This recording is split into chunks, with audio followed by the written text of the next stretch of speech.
ఎప్పుడు నా ముందు సాక్ష్యం చెప్పాడు. సరే, అది నిజమే. తర్వాత ఆ ప్రాంతానికి వెళ్ళి నేను తెలుసుకున్నాను. వనస్థలిపురంలో ఒక చిన్న స్థలం తీసుకొని ఇల్లు కట్టుకుంటున్నాడు. ఒకప్పుడు నక్సలైట్ ఆయన, ఆదిలాబాద్ జిల్లా. ఎవడి నక్సలైట్గా ఉండి ఎవడి నాటు సారా కాసి అటు పోలీసులకి ఇచ్చి ఇటు నక్సలైట్కి ఇస్తే పోలీసులేమో ఈడు మనకి ఇన్ఫార్మర్ అని వీళ్ళు అనుకున్నారు, నక్సలైట్లేమో ఈడు ఇన్ఫార్మర్గా పనిచేసి మనకి ఇబ్బంది కలిగిస్తాడు అనుకున్నారు. ఆ కారణం చేత వాళ్ళ మధ్య బతకడం కష్టమై జనజీవన స్రవంతిలో కలిసిపోయి నక్సలిజాన్ని ఉద్యమాన్ని వదిలేసి దేవుని బిడ్డగా మారుమనసు పొందాడు. సేవ చేయాలనుంది. వాక్యం చదవడం అంత బాగా రాదు, వాక్యం చెప్పడం అంత బాగా రాదు. ఉద్యమాల్లో పుట్టి పెరిగాడేమో, జానపద గేయాలు రాయడం వచ్చు.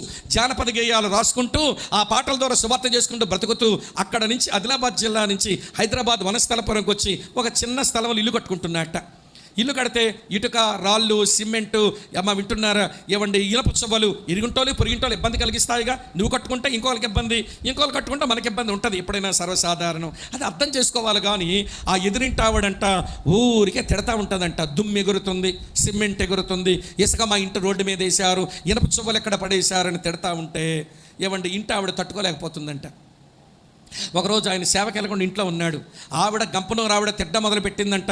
ఈవిడేమో అబ్బా సరైన టైంగా తిడుతుంది ఇది, మా ఆయన ఉన్నాడు ఇప్పుడు చూస్తాడు దాని సంగతి మా ఆయనని. ఏమండి తిడుతుంది మనల్ని, మీరు ఉండరుగాని ఎప్పుడు ఇవే తిట్లు, నాకు తట్టుకోలేకపోతున్నాను, మీరు ఇంట్లో ఉన్నారు కాబట్టి లేవండి, మీరు వెళ్ళండి, దాన్ని అడగండి, గోప మీద ఒకటి పీకండి అంటుందట.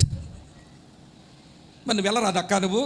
కొంతమంది అక్కలు వీళ్ళు వెళ్ళరు కానీ భర్తలు గిల్లుతుంటారు, అందుకే వీళ్ళ పేరు గిల్లుడు రాణీలు. మగాళ్ళు గిల్లుతారుగా, గిల్లుడు రాణీలు బాగా గిల్లుతూ వెళ్ళండి మీరు అడగండి అని అంటే అసలు ఆవిడ తిట్టుకోలేమో కానీ ఈవిడ పెట్ట నస తట్టుకోలేక రోడ్డు మీదకి వెళ్ళాడంట. మా ఆయన వెళ్ళాడు అడుగుతాడని ఈవిడ ద్వారబంధం దగ్గరికి వచ్చి నిలబడి చూస్తే బయటకు వెళ్ళినాడు. ఆ ఇంటి ముందుకు వెళ్ళి అడిగింది లేదు, తిట్టింది లేదు, కోప్పడింది లేదు, తిన్నగా నడిచి వెళ్ళిపోతున్నాడట. ఏమొచ్చింది మా ఆయనకి మైదారు రోగం, నేనెందుకు వెళ్ళమన్నా ఇడిపోతున్నాడు అనుకుంది. చివరికి వెళ్ళి ఏమంటే ఫ్యాన్సీ దుకాణం ఉంటే, ఓ పాన్ షాప్ ఫ్యాన్సీ దుకాణం ఉంటే అక్కడికి వెళ్ళి 2 లీటర్ల థమ్సప్ బాటిల్ కొనుక్కున్నాడంట. కొనుక్కొని మళ్ళీ వెనక్కి వస్తున్నాడు. ఏమైంది అతగాడికి, ఇప్పుడేంటే డ్రింక్ బాటిల్ కొనుక్కొని వస్తున్నాడు నీవుడు అనుకుంటుంది. ఆ బాటిల్తో తిన్నగా ఇంటికి రాకుండా ఎదురింటి ఆవిడ ముందు నిలబడి అక్కా అన్నాడంట. వచ్చింది బయటికి, అంత తిట్టడానికి వచ్చాడు ఏమనుకుని కోపంతో అరుస్తుందంట. లేదక్క 2 గంటలు అరిసేవక్క, నీ నోరు అలసిపోయిందని థమ్సప్ బాటిల్ కొన్నానక్క, తాగక్క అనిస్తున్నాడు. ఏమయ్యా నిన్నే కదయ్యా తిట్టాను, నీ భార్యని కదయ్యా తిట్టాను, నీ కోపం రాలేదంటే నన్నెక్కడ తిట్టావక్క, నేను ఏ శైలి ఎప్పుడో చచ్చిపోయానక్క. లేని నేను చచ్చిపోయాను. నేను తిడుతుంటే కోపం రాలేదు, చచ్చిన శవానికి ఏం కోపం వస్తుందా, కథాగక్క థమ్సప్.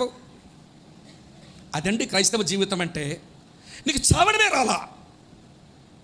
భర్త ఒక మాట అంటే పడలేవు, భార్య ఒక మాట అంటే పడలేవు, తోటి కోడలు ఒక మాట అంటే పడలేవు, అత్తమ్మ ఒక మాట అంటే పడలేవు, కోడలి పిల్ల ఒక మాట అంటే పడలేవు, సంఘంలో పెద్దలు ఒక మాట అంటే పడలేవు, సేవకుడు అంటే మాట పడలేవు. రీమంటూ